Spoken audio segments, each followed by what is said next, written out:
Welcome to the 10 Weather Impact Show here this afternoon. I'm meteorologist Chris Tomer. And I'm meteorologist Michael Behrens. We got a little bit of cloud out there this morning, but boy, is it looking better. You know, it's a funny story because I was watching you this morning talk about the storm that was to the south of us. It ended up closer. It kind of crept back into the forecast. We had warned for it early, and then it kind of drifted away in the numbers and the data, and then it came back a little bit. Yeah, we had a little bit of that snowfall coming down in those southern counties this morning, but it really didn't bother them too much. And we had temperatures that were right on the kind of warm side of 32, and most of it melted. And now that we're in the afternoon, it's nice out. Nice and gone. Yeah, it stayed south of us, and now the skies have cleared, and the temperature shot up for a while. It was almost 50 there. I mean, we jumped up almost 10 degrees in about an hour. When we started the noon show, we were at 39. When we ended the noon show, it was reporting 48 outside. So just the sunshine just boom. It blasted us. So now we start to shift our focus. I mean, obviously it's going to be a nice start to the weekend, but as we look ahead in the forecast here, we do have a weather impact alert for Monday, and specifically Monday morning. It looks like we're going to see a band of snow with a storm system stretch right out across central Ohio with the potential for accumulation in the morning commute. And I'll show you some of the numbers coming up, at least the early numbers.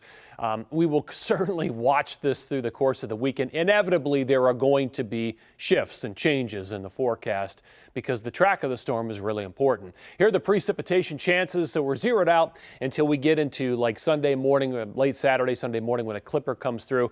And then on Monday, there's our storm system with a 60% chance of some snow around here. Tuesday, it shifts over to rain. So the initial part of the storm is going to be cold enough for snow, and then the second part of the storm will be warm enough for rain. There's another little storm system that will come in Wednesday into Thursday, and that will give us another chance of rain. Temperatures will be warm enough for an all-rain event by then. But there's our sunshine. The storm that went to the south of us has cleared. Temperature now at 44 degrees, and the wind is calm. Yesterday, we were gusting to 40 miles per hour here across central Ohio. The other current temperatures, we're looking at some 30s up to the north, 40s along I-70, and 40s down to the south as well. Satellite radar.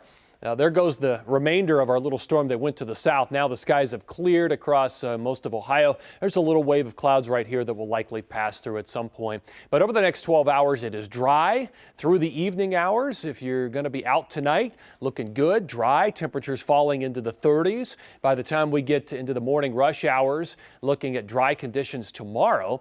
Okay, let's talk about the track of everything here through a lot of the Ohio Valley. You can watch the clock. There comes a little clipper. That's late Saturday. So now Friday, Saturday are going to be warm out ahead of this little clipper. It drags a cold front through. You can see it right there. So Sunday will be colder in the 30s. Now by the time we get into Monday, so this is Monday morning at about 8, likely going to see snow, which is in blue here, moving in to central Ohio. And there it is by Monday afternoon. It kind of looks like with this that it's cold enough to snow in the morning, and then the temperatures might rise in the afternoon. We might see rain or rain snow by the afternoon, but that does ensure that the morning rush could be impacted by snow accumulation. Here's the hour by hour, just kind of zooming in over the next couple of days to look at all the counties here. There's Friday morning. It's dry for the morning rush. Friday afternoon looks really nice with a lot of sunshine and temperatures approaching 60. All right, here's Saturday morning at 5. It's clear. Beautiful to be outside. If you've got some things you want to do, go for a run or whatever. There's Saturday late. Now, at this point, there's a clipper that's going to blow across the area into Sunday morning. Early look at some of the numbers. You can watch it tick and kind of go into Monday here. So the latest, this is by Monday night. I mean, we're looking at potentially up to maybe a couple of inches. And it could be more than this. Again, this is days out. And there's going to be some sort of transition during the day from snow to maybe mix or over to rain. So, you know, we'll have to fine tune this through the weekend to see exactly where these numbers end up. But right now, I mean, we could certainly be in that 1 to 3 inch range or more. So clear skies tonight down to 27 degrees. And tomorrow, enjoy the Friday. It's nearly 60 in our forecast. A very warm start to the weekend. Here's your 10 Weather Impact 7-day forecast.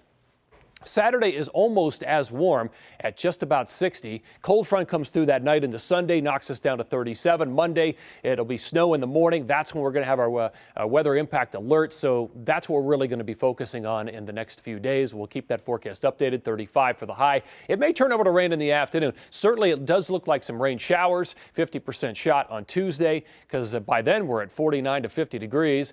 a couple of showers on Wednesday, and then another storm system, Michael, with another shot of rain comes in on Thursday.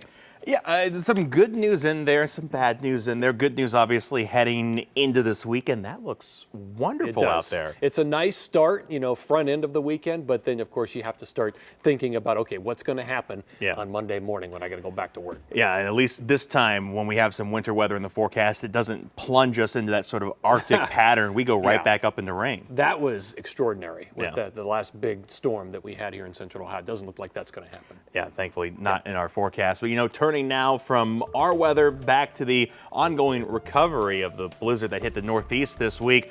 Some northeastern states, they're still digging out snow and getting more snow after the historic blizzard this week. Millions of people still digging out from all that snow. Winter storm walloped 5 states and some areas as much as 30 inches of snow. Yeah, that's crazy. I mean, obviously they're still digging out. That is a ton up there. Yeah. All right, so check out this video. A driver hit the road before clearing snow off. Oh, you see this all the time. Yeah. This was really egregious. Yeah, you're right. That's a good word for it. Snow was piled all over the top of the car. You can only see the driver's side of the windshield where it is uncovered so that at least he can see out the windshield to drive, but then he has no visibility on what's happening around him. Yeah, I mean, that's crazy video there. I mean, not even the passenger side of the car. Yeah, that's just lazy. Yeah. So this video is out of Rhode Island where the National Guard has been deployed to help with snow cleanup. Some parts of the state got over 3 feet of snow with banks of snow up to 6 feet tall. Yeah, that's absolutely wild. And speaking of those snow banks out there, while part of New Jersey was looking better today, those snow piles, it's not going anywhere. It's been piling up on the side of the roads, and now it's starting to get kind of dangerous. Yeah, so take a look at this. You might remember this is what we dealt with after the winter storm back in January. When it comes to clearing snow, roads are a first priority. Sidewalks, of course, come second, so mounds of snow and ice can build up there. It's not just a nuisance, but it can turn into a hazard for drivers and pedestrians. Walking is worse than the driving. Just have to kind of tiptoe and hope for the best. Hope there's no car coming. Right, exactly. Crazy there to think about all those snow banks and how much they're blocking the roads. Some of the snow mounds, they've reported to get as high as the buildings that are next to them. That's crazy. And you don't know what's in them. It's like, I've seen some where there's like shopping carts in there, and just boxes and just random things. You get some mail left over from last month. You're like, man, that's where that letter went. There's that bill. Yeah, didn't know it was in there. Yes. And over in Massachusetts, the National Guard is being called to help with snow removal efforts. In Fall River, they're utilizing these resources, trying to clean the streets as fast as they can. Lauren Brill reports on the latest conditions there. It's all hands on deck to clear the roads in Fall River. We climbed through the snow to hear from people still trapped. Over 30 years, I've never seen it like this. Cottage Street looks more like a ski slope than a neighborhood. Just a fear of how we can get out. Horrible. Awful, awful. Some taking matters into their own hands, shoveling paths so people can get through on foot. The snow is just too heavy. It's wet. It's gross. It can't push it. My truck's not strong enough for it. Heavy machinery is the only thing that can get the job done. Our cameras captured crews from New York, Fall River Department of Public Works, and other private contractors, all working to clear the roads. I was so happy when I heard that they were coming up and down here.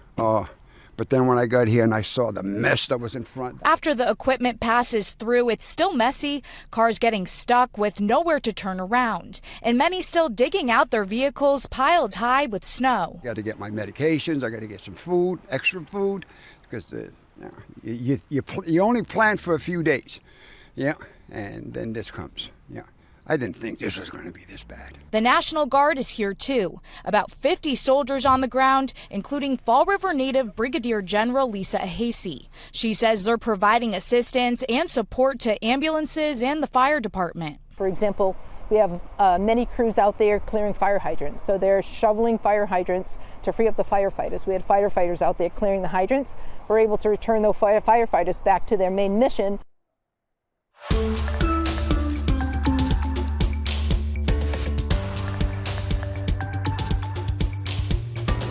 Now to some stories about our environment, and a story that 10 Investigates has been reporting on for 2 months now. The Ohio EPA is stepping in to figure out what's going on with the water in Marion. Oh, okay. Well, you've been telling us about the issues with the water's taste and smell. Well, the EPA released a statement saying it's recommending specific actions to Aqua, Ohio. Yeah, the agency says naturally occurring compounds are contributing to these issues, but the water is meeting state and federal safety standards, and they say that it is safe to drink. That is consistent with what Aqua, Ohio has told us multiple times, and the Ohio EPA did not share what it is recommending to the supplier in order to address that issue. So I don't know how a lot of the water filtration works. I mean, don't they run it through like a carbon filter or something? Yeah, I mean, I think it's all kind of different from like municipality to municipality, but I don't blame people. If it smells weird, it tastes weird, it's alarming. Setting off some alarm bells there. All right, well, sticking with our climate, earlier this week, the U.S. Supreme Court agreed to hear a major climate appeal from fossil fuel producers.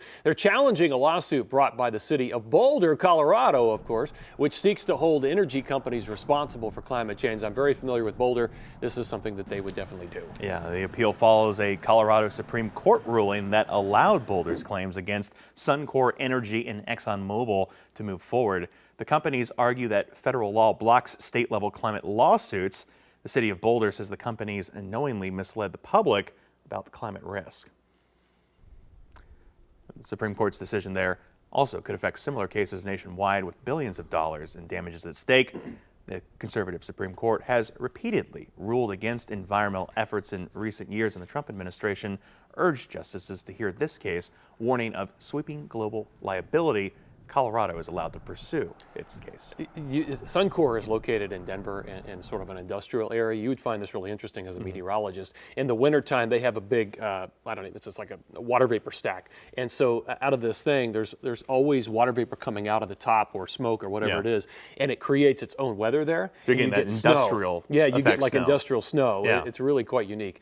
All right, so in Charleston, South Carolina, crews are installing sidewalks made out of recycled plastic. Not only are they made with recycled materials, but the plastic pallets are designed to move with the growth of roots and actually protect the trees in the longer run. Caroline Spikes has this story.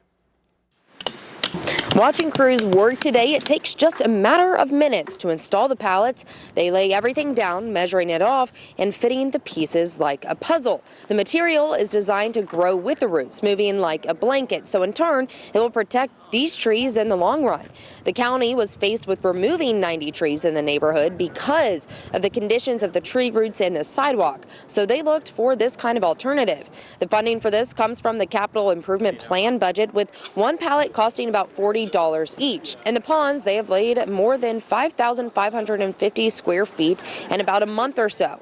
The problem stemmed from having not enough room in the verges and not having county input on planting the bigger trees. Probably won't have verges. That's the distance between the back of the curb and the sidewalk. This narrow ever again. We'll have bigger verges so that the trees have more room for their roots.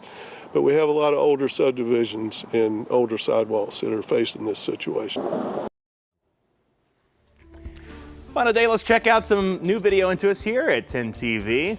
Check out these images. The James Webb Space Telescope released a new batch of images which bear a striking resemblance to what they call it, a cosmic cranium, revealing the brain inside the nebula. The officially named PMR-1, I think cosmic cranium is a better name. Gee, look at that. Isn't that amazing? That's a crazy what it can image see out there at all these long distances? Yeah. The image there, or the nebula there, being created by a star that is said to be in its kind of dying days there. NASA said the uncanny resemblance to a brain and in a transparent skull inspired this area's nickname, the exposed cranium. Very cool. Yeah. While there's still a lot to be understood about space and nebulas, it's clear that it's being created by a star near the end of its fuel-burning life cycle. Webb is an international program led by NASA with its partners, ESA and CSA, both space agencies there, to keep this thing up and running. But that thing is sharp. It can see a lot. I love the photos that come out of those space telescopes. I mean, I know to some degree they kind of colorize these a little bit, but still, that is beautiful. It is. All right, so a family in Mobile, Alabama, got a surprise house guest who had overstayed its welcome, a potbelly pig, Michael. A crazy little guy running around the yard there. Jamie Wyatt, the homeowner, told WKRG News that this pig's rent's due and he needs to go. The Potbelly pig has been living in the yard now for a week. The intruder living high on the hog around Wyatt's house. That's a good one. I like that. Yeah. So it's been out there eating, eating up the grass, the plants, and everything. And so they added that. I just wanted him gone because I know what kind of destruction they can do, but I can't get rid of him. I guess he's finding plenty to eat around here, no doubt. He won't leave. That's what they said, end quote. So Watts called local law enforcement and animal control, but he says they wouldn't do anything to get the pig out of there. He gave them permission, though, to, what is it? He's trying to find some sort of solution for the owner, but I don't know, something else to think about. Pig out there running around, having his best life, but he said another quote from the homeowner that there must be plenty to eat in his yard because the pig's not going anywhere. Like I said, though, law enforcement can't do anything until they find the owner, but he's offering it up to anyone who wants to come take it. So yep, if anybody wants them, come get that guy gone. Take him in. It's cute though. Well, that's going to do it for this 10 Weather Impact show. But there's a lot of things to discuss through the afternoon and evening hours. I'll be here. I'll be focusing on this Monday morning snow chance and the weather impact alert. Yeah, it's going to be a nice weekend before we get to that alert. So get out and enjoy it while you can, because if you wait too long. You're out of luck, at least for a day. Then we're back in it again. So absolutely. We appreciate you tuning in here. We'll see you online and 10tv.com. Have a great afternoon.